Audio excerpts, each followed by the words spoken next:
better. It's after me. Howdy. Howdy. Yeehaw. Are you ready to have fun tonight? Yes. Okay. Oh, we weren't. Who are you and Yeah, we're here now. We might as well have fun. who are you and what have you done with my husband?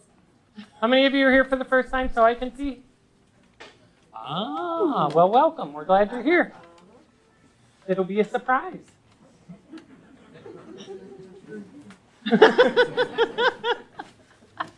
They're saying they don't want to waste any time tonight, so here we go. On the count of 3, we're going to do something. For those of you who haven't been here before, and we really do this, I swear. We're not just setting you up.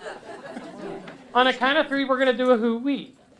And it is exactly what it sounds like. So on a count of 3, we're going to do 1, 2, 3, and then everybody's going to go who-wee. All right, you ready for this? Yes. You sure? Yeah. You positive? Yeah. 1, 2, 3. Yes. I think we're Ho down, yeah. I don't want to hurt Matthew's ears here. I, on the other hand, have just blown his eardrums out. Yeah, exactly. They're going.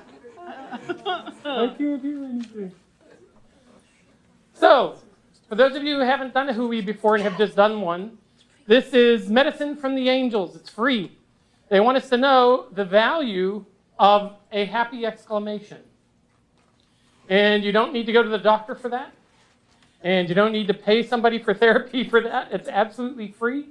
And you make a joyful noise and joyful things come in. Isn't that funny how that works? And so they want us to be more mindful of the noise we're making. Which is part of what we're going to talk about. And what kind of noises are we making? Are we making good noises that are pleasant to our ears and the ears of those around us? Or, Hey, Sparkles, you're up. Asia. You're up, Asia. Constantinople? No. Sorry. Istanbul, it's in both. That's right.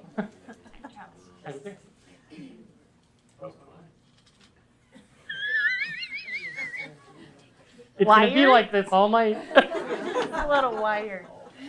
So, most recently, what they've asked us to begin doing, and what they were, and it was funny because we started out saying, we're working with you on, and then they stopped. Because they recognize that when we hear the word work, most of us go, and they said, we are helping you to increase your capacity for amazement. Wow. Now, I'm one of those, the simple minds easily amused. Yeah, but I always have a good time. That's why she married me. Oh, and nothing simple about you. So, they were pointing out some really interesting stuff. For example,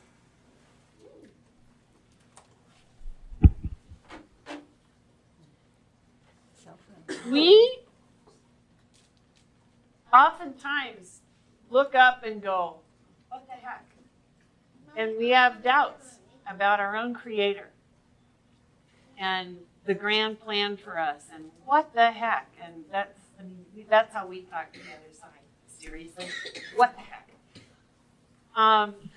Yeah, circle snap. You circle snap heaven, Yeah. And that's okay. But they said, we find it very interesting that you doubt your Creator. Sometimes you doubt your Creator's existence. Sometimes you doubt your Creator's ability to be with you at all times, to always nurture and love you. Because we get so caught up in the illusion of being here. And they said, you take stuff like this for granted. How amazing is it that, first off, look at the size of this little thing. Do y'all remember those big old telephones with the dial? You remember those telephones with the dial? You're talking some age here. Yeah, but you know what I'm saying? They lasted forever. And they doubled as a weapon. Because they had some weight in that. Yeah. But how amazing is it that you you push a button and it lights up, and you push some numbers, and on the other side of the planet, you have full confidence that whoever's number you dial is going to answer. We trust this more than we trust our Creator sometimes. Or we go out and get into an automobile. We just turn that key, and I'm one of these people that watches this program on television that it's all about manufacturing things. And I watch and I think, to heck with the thing they're making, who designed those machines? Who comes up with this stuff? So I'm actually easily amazed, but I also realize that I too take some things for granted. And they're asking us to slow down a little bit so that we can increase our amazement factor. Because the more amazed you get on an average day, the higher your vibration gets. It's just a fact. And I mean, we saw a double rainbow on Monday, and that never ever gets old to me.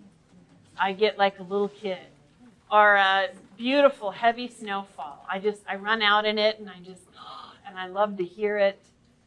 So I like to think that I'm pretty easily amazed, but I also am aware that I take some things for granted, just like everybody else does. And it was very interesting. One of the guides that we work with many of the guides we work with are Native American. And he explained to us that originally they would create these little cart-like things that would drag, and they would cinch them up to their dogs. Dogs were the first animal to be domesticated. And in this country, that's what they used. The natives used dogs.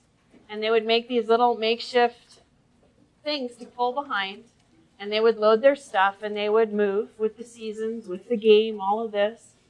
And he said, it could take us a day and a half to 2 days to walk across a valley. And then came this amazing four-legged creature the Spanish brought with them, called the horse. And the Native Americans saw the horse as a gift from the Creator. Yeah, that's what they sound like. I missed my cue. I'm sorry. The angel said, do a horse. Say Blucher?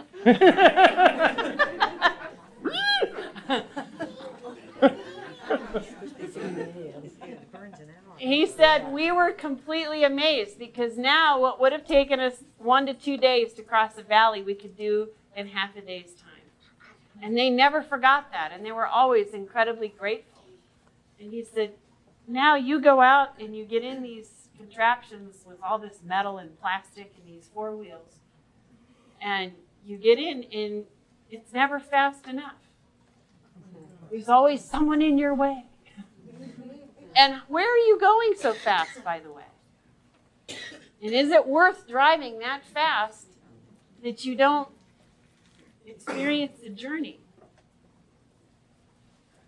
And he reminded me of a vision that he had given me where he was talking and I kind of zoned out, and I was on a horse. I could feel that horse, and I could smell the grass, the tall grass. I could hear the bugs buzzing around.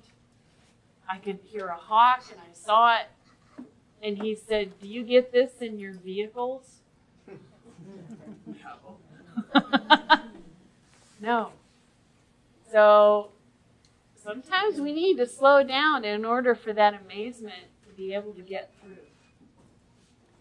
And sometimes we need to slow down in order to listen more and talk less. We're taught from a very early age about projecting. We can take classes on how to speak and how to engage and how to sell things. And it's all pushing your energy out. And so it becomes this noise. How much are we listening? It was interesting. They told me, they said, try this sometime. Go to your job and don't talk. Try to do this for 1 whole day. And just listen. Wow, that would be very interesting. then you really have to pay attention to what people are really saying and what's behind their words instead of rushing around trying to do something. They want us to stop doing and start being. Big difference. So, in order to be, we have to be present. Well, what does that look like? For most people, that means either thinking about something that happened in the past or something that's going to happen in the future. That's as close to What we present do in as the we present. get. Yeah. And there's another name for that. What's the other name for that? Begins with W, ends with Y. Worry. Exactly. It's worry. And people are really good at worrying. Well, what's that about? How did we get so good at worrying? Well, we got so good at worrying by tuning our antenna to pain. Because we noticed it more. They're literally asking us to change our frequency and start to develop antenna for love, for happiness, for joy, for peace. To notice those, to notice where they are. It's what Katie's talking about with the amaze thing is very, very, very key. And when they gave us that, they wanted to make sure we understood something. That phone and those vehicles are as a child imitating its parent with a toy. We have complete faith that we'll make a phone call and somebody on the other side of the world will answer who we called. Yet, where is our knowing that when we send out a request, that which created us and everything is able to receive it and respond? We have more faith in a phone. And by the way, this is never, ever, ever, ever, ever to inspire guilt or shame or anything negative. It's awareness. And they said, when did you develop more faith in a phone than you did in that which created you? And part of it is our perspectives have been a little bit, for lack of a better word, and they're telling me yes right now because they're talking, and they want you to hear this, corrupted. Wait a minute. I haven't, well, maybe you have. Let's find out. So, where does worry come from? Worry always comes from fear. Period. If you knock on fear's door, fear will always answer. One of the things that they worked with us last year is they told us, we want you to quit surviving and start living. They carried that theme over into this year. And every time we do public presentations, they ask us to talk a little bit about moving half surviving to living. How much time do you spend truly living? Truly embracing life? Truly being amazed? And it's not a, oh my gosh thing. It's a, oh, I could be making different choices. I could notice kindness. I could notice people around me. They did something curious with us. They showed us energy. And they said, look at what happens to you. Better yet. Notice where you are right now. We're going to do a hoo-wee. Just kind of get a feel. Ready? 1, 2, 3. Hoo-wee! What happened to your energy? Exactly. What happened to the energy around you? It got bigger. You know what they said? You know what happens to your energy when you get afraid? Yeah. Remember that you're creative. The creative part of you joins with the creative part. We all are part of that which created us, right? Makes sense? Can't be separate. If that's true, and I assure you it is, I've seen.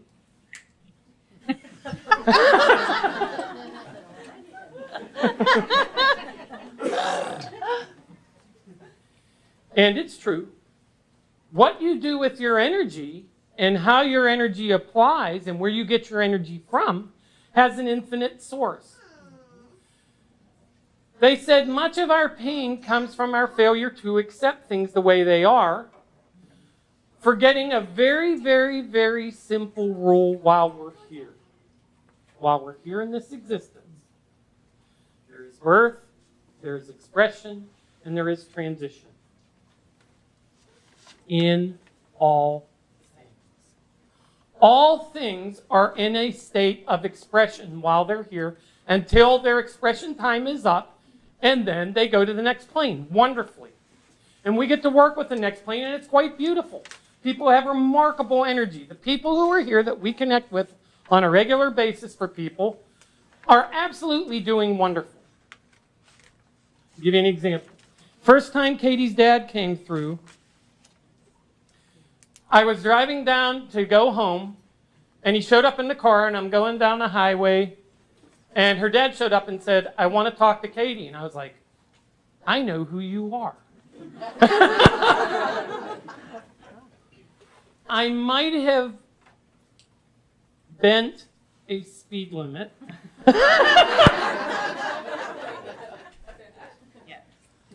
Getting home that night. I don't recommend you do that.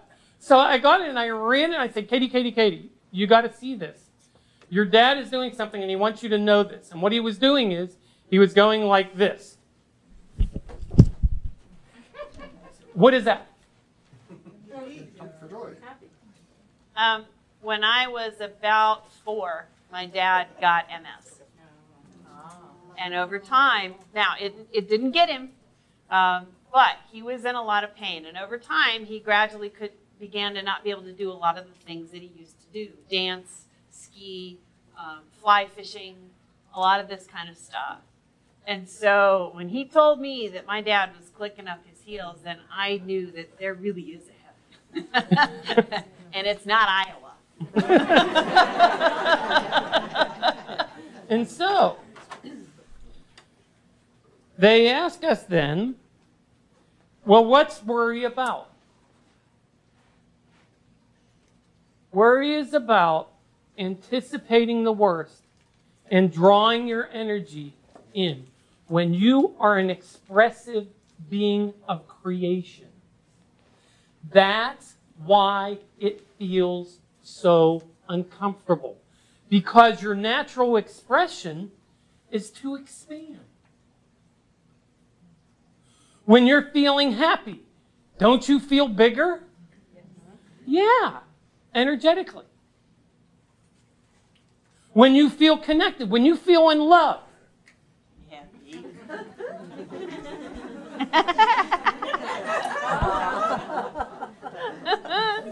When you're in love, what happens to your heart? What happens to the energy all around you? Yeah, it's like it just opens up beautifully. What do we do with our energy when we're afraid? What happens to this beautiful lotus flower? Ooh. Let's just get rid of that. Gone. So it's important to remember and notice. And by the way, it was a habit. The only thing worry is a habit. It's nothing to be afraid of. It's something you learn. What's the wonderful thing about something you learn? You can unlearn it. You can learn something new that serves you better, right? And so what they're saying is all this worry stuff,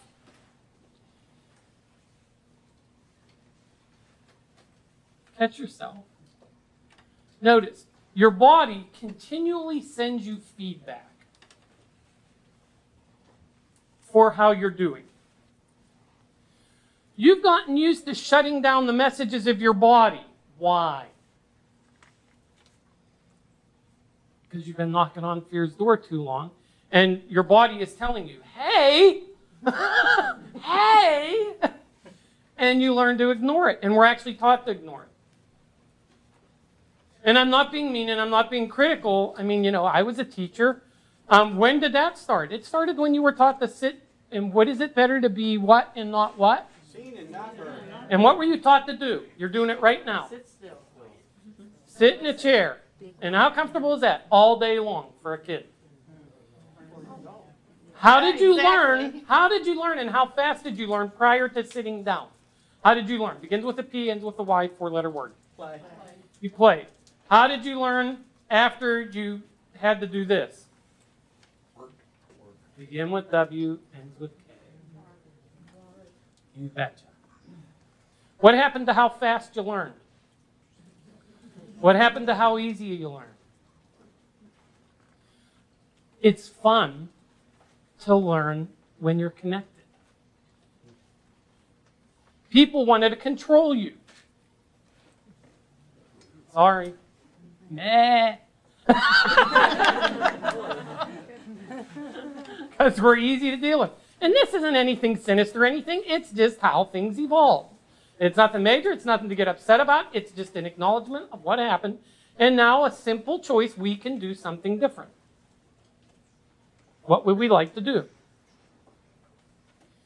Well, the first thing they're asking us to do is to start paying attention to our bodies again. And when we start to pay attention to our bodies again, a lot of the illnesses go away. Because your body isn't saying, hey, hey, hey, hello, hey, would you please stop that? This hurts. What are some of the ways your body teaches you? And they explain this stuff very clearly. How many of you have ever said, I have this gut feeling? Or is that only me? Do you know it when things are going well and things aren't going so well? Where do you know it?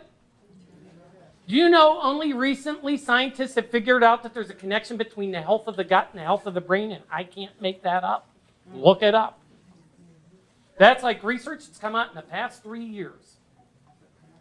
That the health of your brain is directly connected to the health of your gut and what's going on in here frequently. Now, here's what's interesting. How many of us ignore that gut feeling? Well, what are some other ways our body communicates with us? How about how you breathe? Ever notice that when you're feeling tense or anything, what happens to your breath? Sure, it's short and shallow and fast. And then, but wait, there's more. What about muscle tension in neck and shoulders and back? What happens with that? In every single instance, what is your body responding to? Pay attention. Where did the fear come from? Somebody said. Your thoughts. You are that powerful creator. And if you can create that, doesn't it make sense that you can create something else? And all it takes is a little discipline, a new habit, which comes from discipline, and the decision that this isn't working so much anymore. Now, this is a curious side of this. The angel said to us, we're not asking people to quit their jobs. We're not asking people to leave this or that unless it's abusive or intolerable. They said frequently what happens is people forget to be amazed. People forget the value of the little thing they do.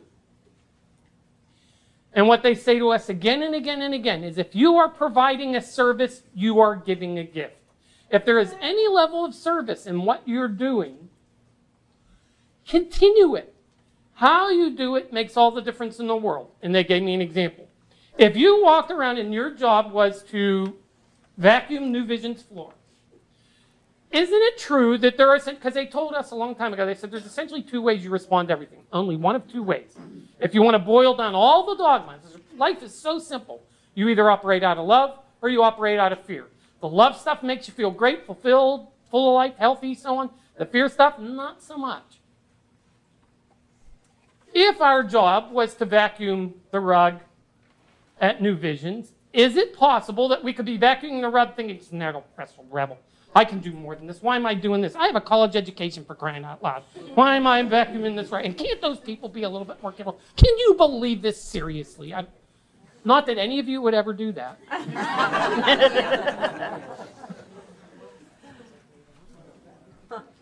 Or we could say, look, it looks so much better, so much cleaner. Isn't this great? People can come in here and feel good about being in a clean store. Well, how cool is it that you take this thing, plug it into the wall, and this thing churns and makes noise and it cleans the floor? More amazement. Instead of getting down there and having to pick it up or try to sweep it. Or taste it. Yeah.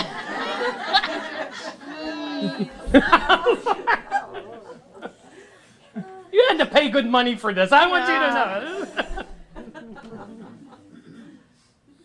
So yeah, even something as simple as that.